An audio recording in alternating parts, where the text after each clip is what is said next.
Entre crise financière, crise économique, crise sanitaire, je pense que le mot crise est le mot le plus utilisé de ces derniers temps. On est certainement la génération des crises. Et pour cause, il y a une énorme crise qui va arriver dans les prochains temps, prochains jours, prochains mois, prochaines années. Personne ne peut le dire, mais ce qui est sûr, c'est que c'est pas moi qui le dis. C'est les plus grands économistes de France et même d'ailleurs. Il va falloir faire face à une tempête. Et là, il va y avoir deux catégories de personnes. Ceux qui seront avertis, qui auront pu anticiper cette crise à venir et qui se seront préparés. Et il y aura ceux qui auront fait l'autruche ou alors qui seront complètement endormis, qui n'auront rien préparé. Dans ce cas-là, ils vont se prendre la vague de plein fouet. Et c'est eux qui seront dans les plus grandes difficultés. L'idée de cette vidéo, c'est de faire en sorte de vulgariser les choses pour que tu puisses comprendre et que tu puisses être averti, que tu fasses partie de cette catégorie de personnes qui se préparent avant que la tempête soit arrivée. Donc dans cette vidéo, je vais te donner non seulement des éléments de compréhension, mais je vais aussi t'apporter des solutions qui vont s'adapter à ton budget. Ce qu'on trouve à l'heure actuelle sur Internet, c'est des solutions qui s'adaptent à une catégorie de personnes, comme par exemple investir dans l'immobilier, investir dans tel ou tel élément, chose qui n'est pas possible pour les petits revenus, pour les revenus modestes. Donc vraiment, les solutions que je t'apporte aujourd'hui sont des solutions qui s'adaptent à ton budget. Je t'en dis pas plus, je te laisse découvrir ça dans la vidéo. Comme d'habitude, si tu aimes le contenu que je te présente sur la chaîne, pense à cliquer sur le bouton j'aime, à partager cette vidéo et à t'abonner si ce n'est pas encore fait. Et si tu veux passer à l'étape supérieure et tout de suite commencer à te lancer dans l'univers du business en ligne, il te suffit de cliquer sur le premier lien dans la description de cette vidéo, de t'inscrire. Si ton inscription est validée et que tu es sélectionné par mon équipe, tu auras accès à un cercle privé dans lequel je dévoile des solutions, des business que je dévoile nulle part ailleurs et qui te permettront d'aller 10 fois, 20 fois plus vite dans l'univers du business en ligne et de commencer à gagner au moins tes premiers 1000 € par mois en travaillant 1 heure par jour. C'est une des solutions d'ailleurs que je présente dans ce cercle privé. Donc clique sur le premier lien, inscris-toi et on se retrouve de l'autre côté. Et en attendant, on parle de crise juste après l'intro. À tout de suite.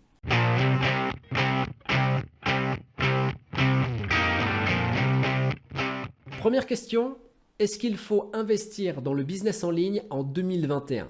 Est-ce que c'est trop tard pour te lancer? Et si c'est pas trop tard, est-ce qu'il faut le faire maintenant? Ou est-ce que c'est préférable d'attendre encore un peu? Et tu verras que cette question, elle prend tout son sens lorsqu'on la met sur fond de crise économique. Parce que toute la réponse se trouve dans la crise économique. Et c'est justement ce qu'on va voir dans cette vidéo. D'ailleurs, si tu regardes cette vidéo en ce moment, c'est forcément qu'à un moment ou un autre, tu as eu un projet de créer un business en ligne, de gagner de l'argent sur Internet, et tu es en droit de te demander si c'est le bon moment pour le faire. Parce que lancer un business, c'est bien, mais si c'est pour le voir se faire balayer d'un revers de main par la prochaine crise financière, c'est pas forcément intéressant. Donc cette vidéo va se décliner en 3 grandes étapes. Dans la première étape, on va voir pourquoi la crise. Donc en clair, qu'est-ce qui fait que tous les éléments sont réunis pour annoncer une crise financière majeure à venir, une crise économique comme on n'a jamais vu jusqu'à aujourd'hui. Deuxièmement, on va voir quoi faire avant et pendant la crise. Donc avant pour pouvoir se préparer et pendant la crise pour pouvoir être à l'affût de toutes les opportunités que va faire naître cette crise, parce que c'est toujours comme ça que ça se passe dans une crise, et aussi être à l'affût de toutes les sorties de cette crise. Troisièmement, donc logiquement, on va voir la porte de sortie de secours ou les portes de sortie de secours de cette crise. Donc premièrement, pourquoi la crise? Et ce que tu dois comprendre, c'est qu'il existe 2 catégories de personnes. Il y a les personnes qui sont averties, qui sont éveillées et qui comprennent au moins un minimum le fonctionnement du système économique, qui comprennent suffisamment du moins pour pouvoir accepter l'idée qu'on est à la veille d'une crise économique majeure, et c'est pas moi qui le dis, c'est les plus grands économistes, et cette catégorie de personnes vont pouvoir donc se préparer à cette crise puisqu'elles ont accepté l'idée que la crise va arriver. Et il y a la deuxième catégorie de personnes qui sont des personnes un peu plus endormies, qui ne vont pas forcément vers l'information et donc qui n'acceptent même pas l'idée qu'une crise économique puisse arriver, qui n'acceptent pas le déclin du système économique et qui s'imaginent que ça n'existe que dans les films. Donc ces personnes-là n'auront pas pu se préparer et clairement c'est cette catégorie de personnes qui vont souffrir le plus de la crise. Donc l'objectif de cette première partie de vidéo, c'est de te faire comprendre des éléments basiques du système économique pour que tu puisses comprendre que la crise va bel et bien arriver. Donc premièrement, le premier facteur qui annonce la crise, c'est l'augmentation de la dette publique. Alors il y a plusieurs raisons à ça, parce qu'il y a une explosion de la dette publique en France. Premièrement, il y a la crise sanitaire, donc ça on le sait, c'est ces derniers temps, il y a eu la crise sanitaire, donc il y a eu une augmentation de la dette publique parce qu'il a fallu faire des emprunts, etc., etc. Mais pas que, puisque l'augmentation de la dette publique, elle est là depuis de nombreuses années. Donc il peut y avoir par exemple le choix politique qui va influencer cette dette publique et encore plein d'autres facteurs. On ne va pas trop rentrer dans le détail. Ici, le but, c'est de pas de faire du débat, mais vraiment de te donner les faits. Donc par exemple, si on voit la dette publique depuis 1995, elle ne fait que augmenter avec un gros pic ici dû à la crise sanitaire en 2020. Et ça peut que présager une augmentation encore de la dette publique sur les prochaines années. Ensuite, deuxième facteur, il va y avoir la diminution du pouvoir d'achat. Alors bien sûr, pendant les derniers confinements, toi comme moi, on a réussi à mettre plus d'argent de côté, mais ne te laisse pas leurrer par ce faux semblant d'augmentation de pouvoir d'achat, puisqu'en réalité, tu as pu mettre de côté tout simplement parce qu'en confinement, tu ne peux pas faire les mêmes dépenses que tu as l'habitude de faire. Donc forcément, ce que tu ne dépenses pas dans ta vie de tous les jours en temps normal, là, tu vas le mettre de côté parce que tes besoins n'ont pas augmenté. Donc ce qui fait la diminution du pouvoir d'achat, ça va être l'augmentation des prix. Et ça, tout comme moi, je pense que tu l'as remarqué, à chaque fois que je vais faire mes courses, moi j'ai l'impression que les prix ils ont augmenté. Donc il y a une augmentation des prix alors que ton salaire n'augmente pas forcément, donc ça fait une baisse du pouvoir d'achat. Il y a le taux de chômage qui est en hausse, et ça s'explique notamment par la crise sanitaire.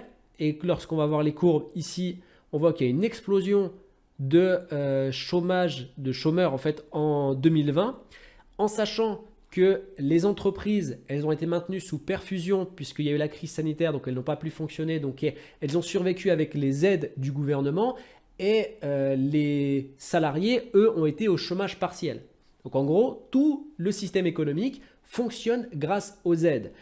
Et pourtant, il y a eu quand même une augmentation du chômage ici de passant de 7% à 9%. Je te laisse imaginer le jour où il n'y a plus la possibilité de fournir des aides, parce que imaginons que demain la crise sanitaire continue et qu'il n'y a plus possibilité pour le gouvernement, pour l'État de donner des aides aux commerçants, clairement les commerçants vont mettre la clé sous la porte et j'ai une très grosse pensée pour tous ceux qui n'ont pas pu rouvrir, les restaurateurs et encore plein d'autres. Mais voilà, si jamais les aides ne perdurent pas, et même si ça perdure, il y a beaucoup d'entreprises qui vont devoir mettre la clé sous la porte et les salariés de ces entrepreneurs vont se retrouver au chômage et forcément, mathématiquement parlant, ça va faire une très très forte hausse du chômage pour 2021 et encore les autres années à venir. Donc ça va encore exploser, donc ça fait la diminution du pouvoir d'achat. Il y a aussi l'augmentation des bénéficiaires du RSA. Quand on va sur cette courbe, on le voit ici de 93 jusqu'à 2018. Mon graphique s'arrête à 2018, mais ça augmente encore après. Et après, c'est le serpent qui se mord la queue, puisque tous les indicateurs que je te donne ici, c'est des indicateurs de pré-crise.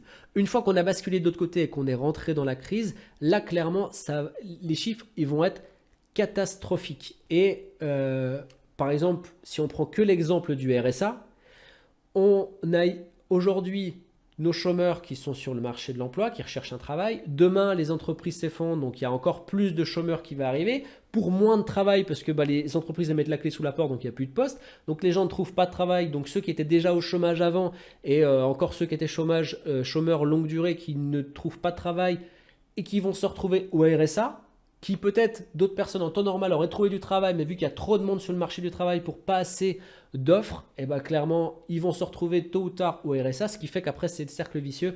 Il y a plus de chômeurs, plus de RSA et ça ne s'arrête plus. On a besoin de donner de plus en plus d'aides. Donc déjà pour un système qui est très engorgé avec beaucoup d'argent qui est injecté dans les aides, c'est encore plus instable et à terme, ça peut donner une situation où il n'y a plus d'aide du tout. Ça peut arriver. Si ça arrive, c'est une vraie catastrophe pour l'économie. Donc diminution du pouvoir d'achat. Tout ça fait la diminution du pouvoir d'achat. Il y a encore plein d'autres facteurs bien sûr à prendre en compte qu'on ne va pas tout lister ici.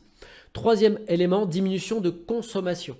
Alors bien sûr la consommation, ce qui impacte la consommation, il y a plusieurs facteurs. Il y a déjà le confinement. Le confinement en soi a impacté clairement la consommation puisque les commerces étant fermés et nous étant chez nous, on ne consomme pas de la même manière. Il y a aussi la peur qui fait que par exemple, je reprends l'exemple du confinement, on a mis de côté. On a mis de côté plutôt que de dépenser. Et il n'y a rien de pire dans un système capitaliste que de ne pas dépenser, puisque ça fait l'effondrement de l'économie. Et on le voit ici dans ce graphique, ici avec l'habitude des dépenses. Donc dépenses de consommation finale, quand on prend en 1960, c'est ici les traits orange, et qu'on a ici là en 2019. En 2019, on est déjà clairement très bas, et quand on reprendra 2020, lorsqu'on aura les graphiques, ça va être encore plus bas et encore plus avec les temps qui vont venir, puisque les gens, par la peur, vont dépenser moins. Ils ont plus tendance à dépenser dans du stock pour faire du stock de nourriture, d'autres du stock de papier toilette. Donc, on n'est plus dans une consommation de produits chers. On est dans une consommation de besoins essentiels. On est revenu aux besoins essentiels, se nourrir, se loger et dormir.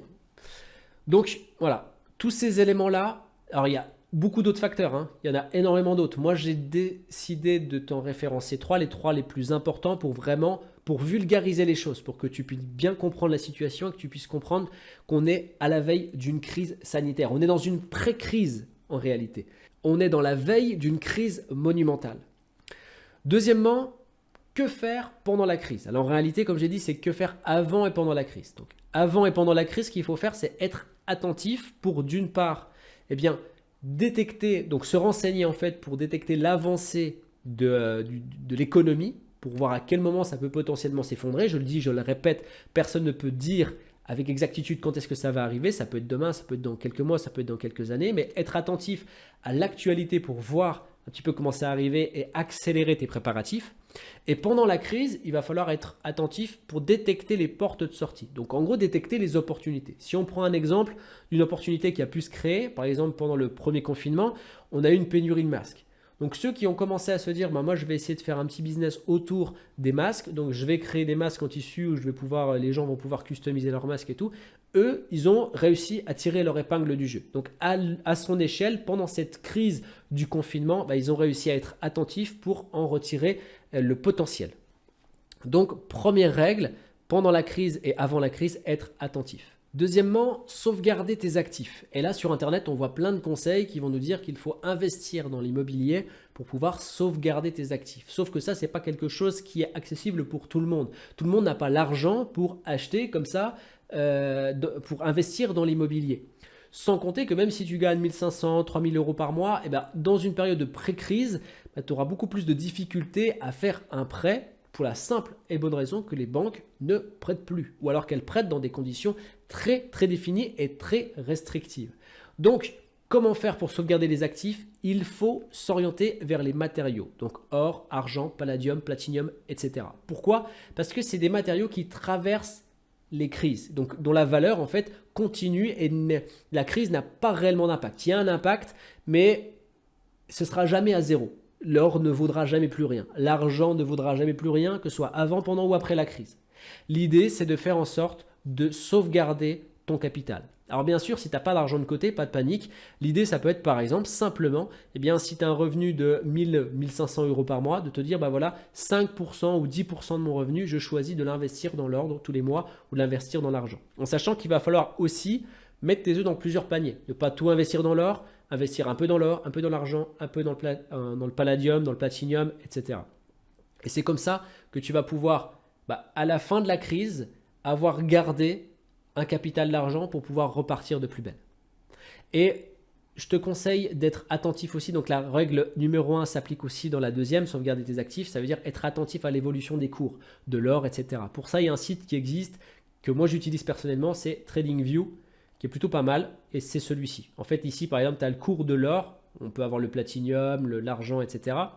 Et quand on voit, par exemple, l'or, ça fait que augmenter, hein, quand on regarde la courbe globale. Et c'est pour ça qu'on parle de sauvegarder les actifs. Le but, ce n'est pas de faire un gros retour sur investissement. Le but, ce n'est pas de gagner de l'argent avec un investissement comme ça.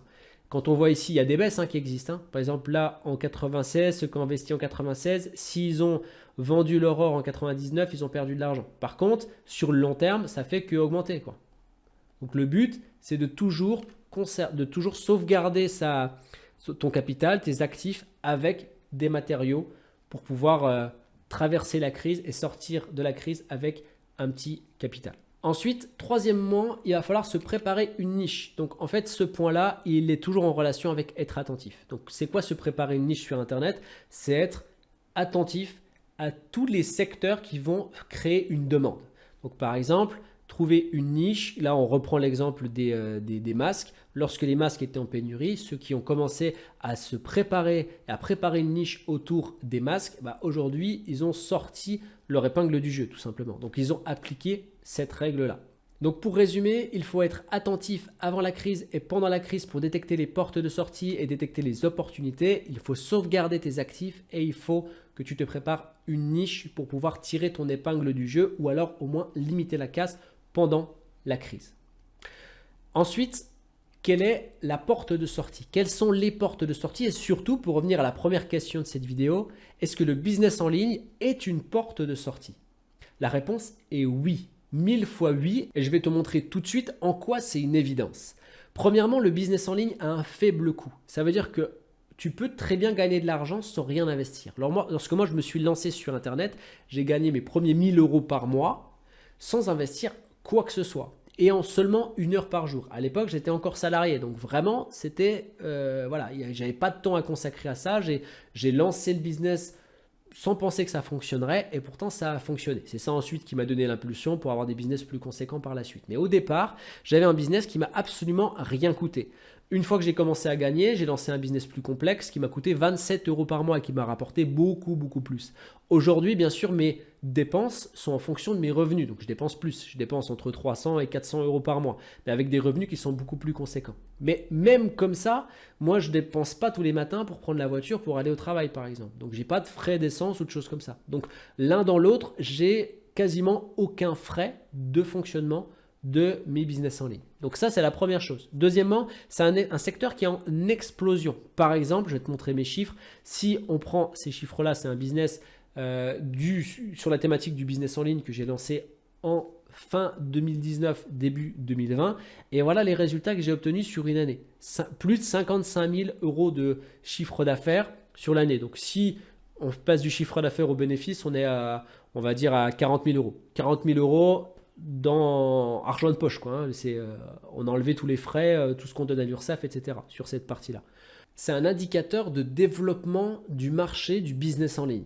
On l'a vu pendant les confinements, par exemple. Ensuite, troisièmement, il n'y a pas de plafond de verre. Alors, ça veut dire quoi? Ça veut dire que c'est accessible à tout le monde. Ça veut dire que aujourd'hui, tu veux devenir avocat, il va falloir que tu te payes des études, il va falloir que tu aies la capacité aussi de suivre les études, ou l'envie même de suivre, de faire les études. Et ça peut être des sacrées barrières. Alors que dans l'univers du business en ligne, la seule chose que tu as besoin concrètement, c'est d'avoir les bonnes méthodes. Donc, il va falloir quand même te former, mais il n'y a pas d'obstacle social. Tu vas pouvoir faire ce que tu veux avec ton business en ligne. Il n'y a pas d'obstacle social, donc c'est que des avantages. Et encore une fois, il y a une explosion énorme avec ce qui se passe en ce moment. Je dis pas que c'est forcément bien ou mal. Je ne donne pas cet avis-là, cette opinion-là. Je dis juste que c'est un fait. Dans cette vidéo, je te donne des faits. La porte de sortie pour les investisseurs et pour les entrepreneurs, c'est l'univers du business en ligne. Et je dis pas ça que parce que j'y suis. Dans un sens, si, je dis ça parce que j'y suis, parce que j'ai l'expérience et que je peux le dire, je peux l'affirmer. Qui d'autre que quelqu'un qui est dans le business en ligne peut affirmer ce que je suis en train de dire? La sortie de secours, c'est bel et bien le business en ligne. Bien sûr, il y a plusieurs chemins dans le business en ligne. Il faut prendre le bon. Pour prendre le bon, il faut les bonnes méthodes. Et il faut le business qui te convient et il faut aussi le formateur qui te convient. Et il n'y a pas d'un côté les bons formateurs et de l'autre côté les mauvais formateurs. Il y a simplement des formations, des business qui te conviennent et d'autres qui ne te conviennent pas. Par exemple, il y a des gens que j'ai formés qui ont apprécié ma pédagogie, qui ont pu lancer leur business et qui ont commencé à avoir des résultats alors que ça ne fonctionnait pas avec d'autres formateurs. Et à l'inverse, il y a des gens que j'ai formés qui n'ont pas eu la même approche, qui n'ont pas compris le sens des business que je lance et de la manière dont je fonctionne. Donc vraiment, il n'y a pas de bons formateurs, il n'y a pas de mauvais formateurs, il y a simplement des business et des formations qui te conviennent ou qui ne te conviennent pas. Et c'est ça justement qu'il faut que tu arrives à être attentif sur ça, à savoir ce que tu veux, à te former, à mettre en place un projet pour pouvoir lancer ton business. Donc la réponse à la question, est-ce qu'il faut investir dans le business en ligne en 2021? Oui. Oui, oui, oui, encore plus que n'importe quel autre moment, c'est le meilleur moment pour se lancer. On est en pré-crise, donc il n'y a pas de meilleur moment. Pendant la crise, il faudra voir comment ça se passe. Là, je ne peux pas me prononcer, mais à ce moment-là, là tout de suite, avant la crise, avant qu'on passe de l'autre côté, eh bien, il faut que tu lances un business en ligne. On va finir quand même sur une note positive. Les crises, il y en a toujours eu. Au travers du monde, il y a toujours eu des crises sanitaires, il y en a eu, des crises économiques, il y en a toujours eu. Il y a un début aux crises et il y a aussi une fin. Donc il faut pas trop se prendre la tête, il ne faut pas trop avoir peur. Alors ça va être difficile bien évidemment, mais c'est aussi dans ces moments extrêmes que les gens peuvent se rassembler vers l'essentiel.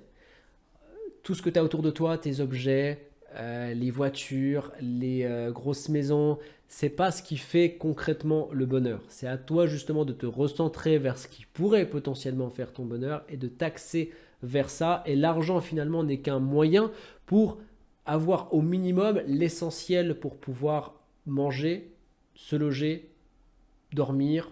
Voilà, et faire en sorte que les gens qui sont autour de nous, les gens qu'on aime, soient bien. Mais le bonheur ne vient pas avec ce que fournit l'excédent d'argent. Dans tous les cas, ne te prends pas la tête, passe à l'action, c'est le meilleur moment. Si tu veux tout de suite passer à l'étape supérieure, clique sur le premier lien dans la description de la vidéo pour pouvoir accéder à un cercle privé dans lequel je donne simplement des business qui sont exclusifs, qui sont inédits en France et qui permettent de faire les premiers pas dans le business en ligne pour ensuite pouvoir prendre ton envol. On se retrouve de l'autre côté et je te souhaite une excellente journée. Ciao.